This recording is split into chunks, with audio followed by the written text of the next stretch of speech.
They should change, not me. Have you heard this before, or have you even thought about this when dealing with someone at work? Maybe you've heard even this before as your new boss introduces another flavor of the month or another hoorah speech. It's the dreaded corporate cliche, change initiatives that fail. Welcome to the Work Sucks But I Like It podcast. Your host, Tony Tenaglier. Today we're going to talk about change and how most people in organizations say they want to change but often fail. So why is that? We're going to, by the end of this episode, cover 5 important things to consider when managing change for the organization, or even if you want to change something about yourself. And by the end of this, you'll begin to see that you can take managing change into your own hands. This, by the way, was inspired by a recent course I took in my Industrial Organizational Psychology PhD program, so I'm going to cite all the articles below in the description so you can check them out on your own. So let's dive in on the nature of change.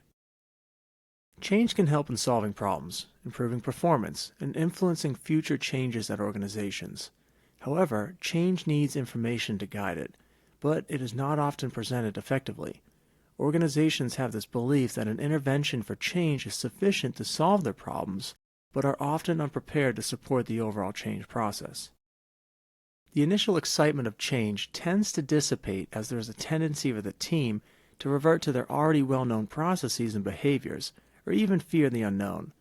Leadership fails to anticipate an initial decline in performance before they can get better and approach change like a flavor of the month, lacking enough focus and wanting that next big idea. This is due to desiring instant gratification or believing it's a waste of time. Effective change comes from having a plan, along with motivating a critical mass to make change. Carmazzi 2019 indicates in a corporation of, say, 1,000 people, that it makes more sense for the 1,000 people to be a part of the change. Yet, most organizations do not trust their team enough, and often only 5 out of 1,000 people are making the change. Leadership needs to get the employees participating, involved, and even dreaming of desired future states. Lack of communication can lead to rumors and gossip, but using active listening helps in understanding how the employees are experiencing this change and how to possibly overcome their fears and resistance to it. Employees can also feel anxious moving towards the unknown, and organizations can use midpoint goals along the way. There are 5 elements that are part of effective change management. The first requires leadership to create the environment in which it motivates the team to have a readiness for the need and address the resistance to change. A vision must also be created for what will get done and the reason for why. Leadership must also develop and gain the support from the team to be able to implement the changes. These activities must be planned, and resources must be continually provided as new skills and behaviors are being developed and reinforced to successfully implement change. An outside consultant could potentially uncover limitations in hindering assumptions within the organization. The consultant's role can act as a change agent. Consultants, therefore, should know their audience, including internal and external factors, and leverage that knowledge effectively. However, there's a challenge of connecting the theoretical understanding of the consultant with that of the practical issues the organization faces every day. Therefore, it is important to consider the dynamics of the people, their cultural worldviews, and be flexible and adaptable to facilitate more engagement that is effective. Consultants, however, need to be aware of their limitations in navigating tense conversations or even failing to persist in engaging conversations at the right time. So, that was actually my assignment that I just read to you. Now let's break that down and imagine I'm the consultant coming into your life or organization trying to implement change, the change you want to see happen. There are 5 points I want to highlight from that. Number 1, overcoming the flavor of the month. How many of you had a boss come in and propose a change to make something better? The speech is grand. It's full of passion and energy, illustrations of a brighter future. And then a week goes by and the energy dwindles just a little. The meetings are still filled with high hopes, though, and then another week goes by, and another, and by the end of it, an entire month has gone by, and nothing gets done. It falls into another flavor of the month. We know change is important, so why do some people suck at it, while others are good? Change is helpful in solving problems, the whole Einstein quote of doing the same thing over and over and expecting different results. So we clearly see the need to change what you're doing to change what you want to get. Change can even improve performance. When I started taking little walking breaks on my marathon running, my time and performance in the 26.2 miles actually got better. I never would have thought that slowing down would help me speed up. Change is also critical to organizations that want to survive for years to come. Look at the company like Kodak. Some of you on this podcast are probably wondering, what company is that? Well, they were the giants of photography years ago, and once digital cameras started to take off, they got left in the dust. We don't know all the details of what went down, right? But the end result is clear. They didn't change and now suffer the consequences of a market that is no longer dominant. And part of this problem is that change is not communicated effectively enough. Cross in her TED Talk on 3 Myths of Behavior Change, What You Think You Know That You Don't, indicates that we don't touch on the right things when we're effectively trying to create change. She indicates that information is not enough to create change, despite people thinking they just need to get educated. I got really open with my firing experience in a previous episode about a change program where I used to work. When your boss is telling you to get 15 heats a day, and you can only produce 7 on a good day, we didn't need an education on math to add 8 more heats to get to where the company wanted. What we needed to happen was a better understanding from upper management on the factors at play and to better lead the team through the transition stage of change. Instead of just giving a hoorah speech in the office, but fail to take that energy to the front lines of the production. Cross also indicates in her TED Talk that social norms are critical to motivation. At the company where I was at before, everyone liked to yell, so it was acceptable for management to yell. We got yelled at for not producing 15 heats a day. Now, I get that when you're playing football, but I've never understood yelling or raising one's voice to get the energy up to make parts. Another thing is that what often happens is that most people or organizations are just not prepared for all the changes to take place in order for it to be effective. I remember when I first started training for marathons, running all the miles, changing my eating habits, but what I didn't realize that I needed to also change was the additional cross-training. I had to swim or bike or do weightlifting along with the actual running. Implementing change is hard, especially in an organization. The fast-paced nature of it all. Upper management wanting results fast so they don't lose a dime, but this sort of thinking is doomed for failure in the long run. An example I come across often is cross-training in the workplace. Because you have to sacrifice a little bit of downtime. Operations hate this. They don't want to miss their numbers each day and cling to whatever short-term thing they can do to cross that finish line. So what typically happens is that cross-training of the team from one department to another, or one position to another, hardly gets done. This is where sometimes the title of a position can make a difference. I recently wanted to cross-train an employee in one department into another. Every day I had to manage the morning meetings, though, of why production was slower and why wasn't this employee doing this or that and so on. And that's part of being a manager.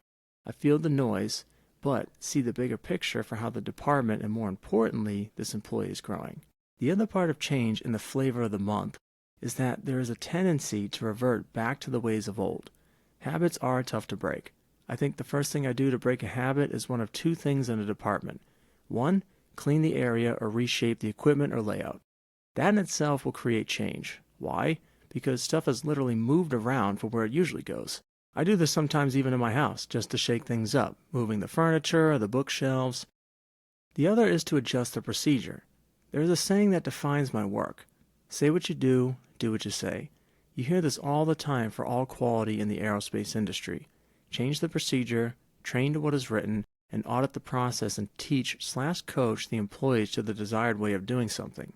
So to overcome the flavor of the month corporate cliche, you need a fierce persistence in achieving the goal. Sometimes it requires shaking up the actual way you do it, accepting the necessary changes that might be in addition to the initial change intervention, and have a long-term vision.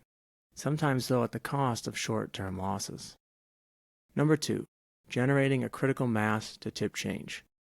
Ideas are easy to come up with. Everyone has their own opinions on how to do something. I have started projects and built processes over the years for the aerospace industry and have realized that there's a critical mass needed to get the change you want done to happen. For example, I worked on a project that brought in what is called heat treat, basically very fancy kitchen ovens that cook the parts to give them the right properties for applications in airplanes. I was a process engineer. It was my project from start to finish, submitting the capital project, working with IT and maintenance to prepare for its arrival, working with metrology to set up the calibrations, working with quality to make sure the audit criteria was set and prepared for customer requirements. Now, Karmazi in his TED Talk indicates what tends to happen is this in most organizations. Say there are 1,000 people at your company you work for. Change is discussed in a meeting, closed doors in the afternoon at 1 p.m. The meeting goes for about an hour. Everyone's excited, and the next day these 5 people now head off to interact with the 995 other people in the facility, who, by the way, have no idea this is coming. Imagine it. I'm coming out of a meeting with only a small number of people that want to get this new heat treat department going. It was now my job to implement this change in the company. Now, I don't know if there are any records in the NADCAP aerospace world, but we built that process from the ground up and had gotten qualification within a year, passing the audit with only a few minor findings. And my approach was simple. I got everyone involved, I made lists for what I needed, and had to determine who was the best party to go and talk to. Was it IT to help implement a new software? Was it maintenance to help with the construction of the loading vehicle for the furnace? And with each connection I made, a team was born. It was the heat treat department. I have seen enough continuous improvement initiatives over the years at different companies, and it seems to be the same problem, time and time again. People with ideas come along with this need for change. They don't get the support they need from everyone, whether their case is too weak and unconvincing, or they just don't put the effort required to get the other employees engaged with the project, and this leads to the next critical bullet point for change to help reach this critical mass. Number 3, true leadership. You say or hear that word, and you get a variety of different meanings and a variety of different philosophies and approaches. Some think of the football quarterback in high school, others think politics, some think of that guy in a suit smoking a cigar driving a fancy car or truck into work. But when it comes to the workplace, it almost always is assumed that leadership is with upper management. And it is, because in the end, leadership needs to create the workplace culture that gets the team participating, involved, and even dreaming about potential future states for the company to grow and sustain for years to come. But leadership isn't just a position, it's a way of being. As my great-great-aunt Paul taught me growing up, we have 2 ears and 1 mouth, which implies that you must double your listening when someone is talking. I find that leadership talks too much, that the employees are not heard because leadership is talking too much. How often do you see upper management on the floor with the team? If you do, consider yourself in a good company. How many leaders or upper management actually know the names of the employees and form genuine working relationships? Again, if you do have that, consider yourself in a good company. So why is this sort of communication important? How we need to listen with 2 ears and talk across all levels of the organization openly. Well, if there's no communication, what could happen? We start to hear rumors being created. People don't like it when nothing is said, or they don't have all the answers to their questions. They start answering themselves, and oftentimes with the fear of the worst thing that could possibly happen. Have you heard heat treat is going in? Why is this new equipment being installed? Does that mean we're going to work longer hours? I'm going to lose my job? Who's going to run it? I don't have time for that. As leaders, we must anticipate questions like this and be ready to address them accordingly with truth and facts when appropriate. Leaders also must remember that change sucks, no matter how you look at it, because why change if you're comfortable and it's working? Another one of my favorite corporate cliches, by the way. Why fix it if it ain't broke? Because it's outdated, inefficient, and sucks? But leaders need the skill of being able to anticipate that employees might be feeling nervous or anxious about change. So, what I often see is supervisors just blaming the employee. Yet they don't unknowingly realize that it reflects on them as the employee reports to that supervisor. It's simple to resolve, though. Truly listen with 2 ears and 1 mouth. Because if you're talking, you aren't listening. And if your mind is thinking about what you want to say next, you aren't listening. And if your thoughts are, what if they say this, again, you're not listening. We also can't just default to the employee not being capable of the change and blame them when nothing happens the way it should. It's now time for the leaders in the organization to truly listen and figure out a way to build confidence and systems back into the people.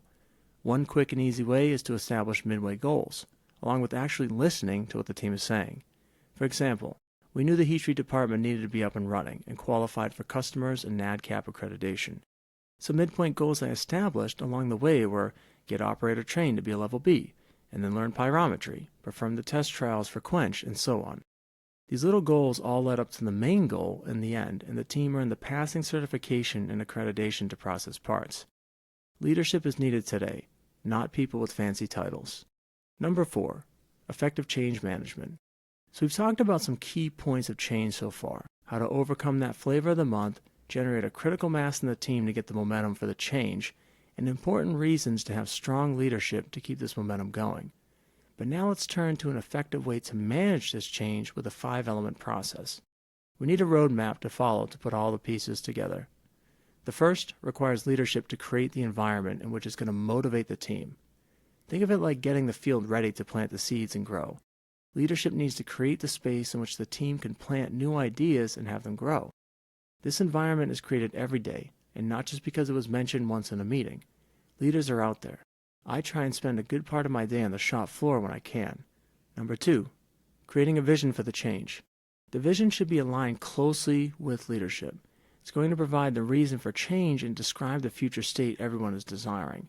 More often than not, the vision is just a flavor of the month, but it doesn't have to be. Imagine the future state and what it will be like.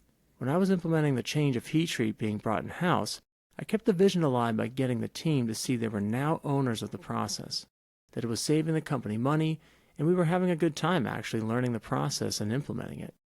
Part of the vision was also grounded in the why. I like bringing the theoretical considerations of science and try to even get the operators knowledgeable in concepts like phase diagrams and TTT curves, the tools that heat treat engineers use. And one of my greatest joys is when the operators can speak more about the process than the process engineers. It is because they see what is going on and start to believe in it. Number 3, leadership must also develop and gain the support from the team to be able to implement the changes. There's always going to be the forces of power at play in an organization. Managers not utilizing their responsibilities to the fullest, while you have those people without titles and are making more change than 3 supervisors combined. When I create teams, I try to get support from everyone, no matter their position in the company. I spend time with the employees. I get to know them, call them by their name, and talk about life and work. I try to make it fun, because work can be enjoyable some days. It can suck too, but that's part of it all. The next step is managing the transition. This involves creating a plan for managing the change, creating a map for the change you want to see happen. It's so common that upper management proposes change and then doesn't support this through. I've seen it too many times, and I would like to count in the 15 years I've been doing manufacturing. I remember one place, we actually went to the Football Hall of Fame in Akron, Ohio, and we got this grand speech of change coming and opportunities. I even got a signed copy of a book from the speaker. Years later, though, the company closed and moved elsewhere. I've been in meetings where the vice president is on our side promoting change in one instance, and then the next meeting is then yelling at us for failing to meet the expectations. This is shitty leadership. No other way to say it. Leaders must manage the change from start to finish. Sustaining the momentum is step number 5. Getting across the finish line in every marathon I've ever run has always been a challenge. No matter how much I've trained for it, it's hard to run 26.2 miles. But a friend of mine told me that running is simple. It's relentless forward movement, and I agree with her and use that in everything I do. Organizations need to keep the momentum with relentless forward movement. Even when you can only walk or crawl, the progress is moving forward, because even in the running race, I would walk and run by the end of it. But you know what? I still finished, and that's the point. Keep moving forward despite the challenges and obstacles. When I was thirsty, I knew a water station was coming up. When I was hungry, I had packed some bars and energy packs. But even when I did cross the finish line, it took a moment to celebrate, but then I was just as excited to get back into the training that got me there in the first place. I think of John Wooden, the famous UCLA basketball coach, having won 10 NCAA championships, 7 in a row, with 4 perfect seasons, and he was asked one time what he enjoyed most when looking back on his career, and he said it was the practice. He knew to keep the team growing and changing, to take on each opponent each year, it was the dedication to the practice. That is what organizations need. They need to not only keep the momentum to see the project through for change, but to keep this momentum moving forward to sustain it. Celebrate the successes, but love the process of change itself. So these are the 5 steps, and I think most change initiatives fail at around 3 and 4. Leadership failing to rally the team or manage the transition from the current state to the desired state. Why? Because that's the actual work. And this takes us to the last point. Sometimes we need that external perspective to know where we are and even keep us motivated and on track towards the things we want to change. Number 5. Taking an outsider's view. This is the last key point I want to highlight from that paper to implementing change. The psychology literature basically indicates that organizations can greatly benefit from external consultants to help in change initiatives. But another way I want to wrap up this podcast is that it's beyond an external consultant that I want to highlight, but rather the importance of receiving feedback from external sources. Yes, it's helpful to have someone come in and tell you what to work on. It's like a personal coach to help you in the gym. They hold you accountable and motivate you when you need it. So what is more important is not just the external coach, but the external feedback from what you're trying to change. When I implemented the heat treat process at this company, I knew it needed to be tested, and we had a third-party consultant that came in to help us on the technical side. I used another company's software to help in the management of the technical side and got their feedback for how to document all this properly. I listened to the internal auditors and engineers that were working on this project as well to make sure that what we were doing was meeting requirements and what everyone needed to be successful. So pay close attention to the feedback you are getting when you're making changes in what you do. Even ask for it, right? Don't be afraid to ask for feedback from your friends, your colleagues, and even family. Because you will begin to notice if you follow through on these points reviewed in today's podcast, you'll start to realize you have more power in changing yourself than you do others. Too quick do we want to change others, but that's hard. Work on seeing the change in yourself first. And it's just like Gandhi reminds us, be the change you wish to see in the world. And trust me, it will catch on. So with that, remember success is not a matter of good luck, but good skills. So good skills in making the change you want to see in your world.